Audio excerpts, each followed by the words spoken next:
Alors, d'abord, de façon générale, le rêve, c'est le préalable à la création. Je pense que l'homme crée parce qu'il rêve et je pense qu'il ne faut pas avoir peur de ses rêves. Euh, Mon rêve, à moi, ça a été de pouvoir mieux connaître les gens, mieux connaître leur environnement pour connaître le mien, parce que je me suis toujours perçu comme connecté avec l'autre. Et l'autre a toujours été important pour moi. Et donc, ce qui m'a conduit, je crois, à choisir ce métier de journaliste, à le faire de diverses manières, mais à arriver finalement à une forme de documentaire de société qui privilégiait vraiment l'écoute, le temps, la profondeur des thématiques traitées. C'est vraiment cette volonté et ce rêve qui était de vraiment connaître les gens, de prendre le temps de les écouter sans les juger a priori, et d'avoir voilà, des éléments qui me permettaient de fonder ensuite une conviction.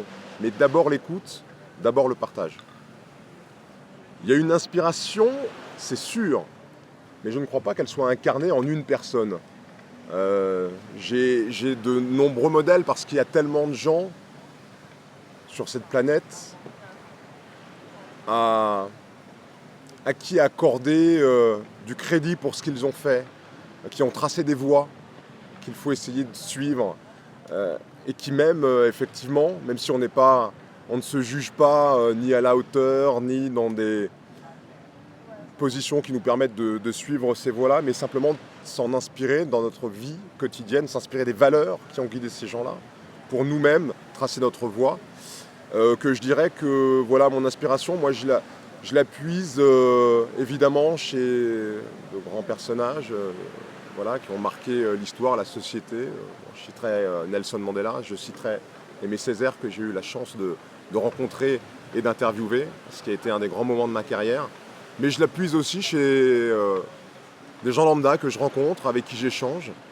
Dans mes émissions, dans mes documentaires, j'ai rencontré des gens qui parfois m'ont inspiré par la force qu'ils dégageaient dans des situations qui ne sont pas des situations faciles, dans lesquelles on ne se projette pas forcément comme ça spontanément, mais qui sont des gens aussi exemplaires. Je crois qu'il y a de l'exemplarité chez chacun d'entre nous, et je crois qu'on doit s'inspirer les uns les autres, on peut en tout cas s'inspirer les uns les autres dans ce que l'on fait de bien. Voilà, je crois qu'on peut être tous des modèles. Et en tout cas, moi, mes modèles et mes inspirations, j'essaye de les trouver dans les rencontres du quotidien, dans des initiatives qui sont celles que vous menez, par exemple. Pour moi, c'est vraiment, et je ne le dis pas parce que je suis devant votre caméra, mais c'est vraiment une source d'inspiration. Donc voilà, je diversifie aussi mes sources d'inspiration. Je citerai, allez, 4 projets. Il y en a effectivement plus que ça, mais je vais en citer 4. Un qui est lié justement à une inspiration incarnée par un jeune homme qui est un jeune chirurgien cardiaque qui s'appelle David Liu et qui a créé un fonds qui s'appelle The Heart Fund et qui a pour vocation de diagnostiquer et de traiter des enfants qui sont atteints de pathologies cardiaques qui, sous nos latitudes, sont souvent soignées de façon assez précoce pour qu'elles restent bénignes, mais qui tuent sous d'autres latitudes. Et le parcours de ce garçon voilà, m'a vraiment, pour le coup, inspiré et donné envie de l'aider comme je le pouvais dans ce qu'il fait, à savoir récolter des fonds pour mettre en place des missions de terrain et d'aller dans ces pays, pas faire venir les enfants chez nous, mais aller dans ces pays pour soigner ces enfants. Il y a 1 million d'enfants qui naissent chaque année avec des pathologies cardiaques, c'est la première cause de mortalité au monde et ça mérite évidemment qu'on s'y intéresse. Deuxième champ qui là est plus quelque chose dont je crois que c'est essentiel, et je veux parler de l'éducation. Je suis depuis plus d'1 an une école pilote qui est la première école privée dans un quartier de banlieue défavorisé. Les écoles privées doivent aussi pouvoir exister en banlieue.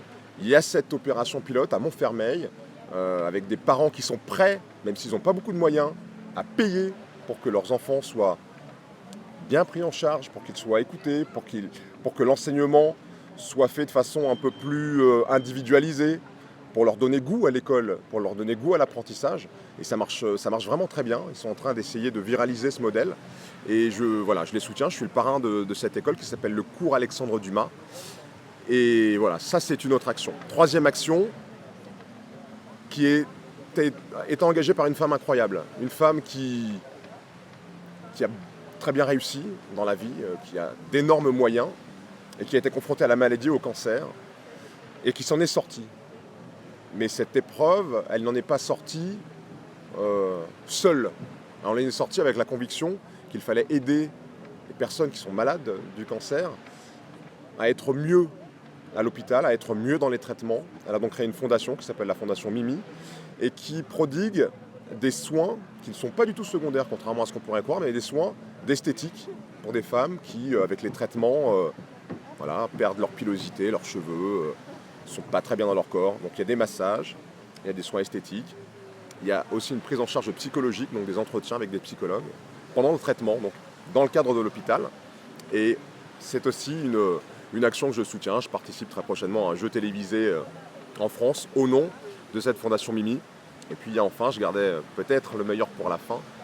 Il y a enfin ce que vous faites, Or You, qui moi résonne beaucoup chez moi parce que c'est de l'information, c'est de la communication et c'est pour moi l'idée de partager quelque chose que l'on partage trop peu, qui est la générosité. Encore une fois, la générosité, c'est quelque chose qu'on a tous en nous. On a tous des actes de générosité. On sourit aux autres, c'est un acte de générosité. On donne ce que l'on peut donner. Mais on a tous les jours des gestes de générosité, soit sans s'en rendre compte, soit en les cachant. Il y a des gens qui donnent beaucoup, et qui cachent. Il ne faut pas cacher. Il faut rendre toute sa noblesse à la générosité. Il faut inspirer aussi par la générosité. Si on ne le dit pas et si on cache, on ne peut pas inspirer. Les autres ne savent pas. Et donc ce que vous faites, c'est-à-dire la mise en réseau d'initiatives philanthropiques et de générosité et de dons, c'est quelque chose qui, je trouve, est en résonance déjà avec notre époque, les réseaux sociaux, etc. Et qui, je crois, rend son véritable objet au réseau social. Le réseau social, c'est pas pour soi, c'est pour l'ensemble, c'est pour la collectivité, c'est ce que vous faites. Donc voilà, j'aurais pu en citer d'autres. Mais... Merci pour cet échange. Merci à vous. Merci.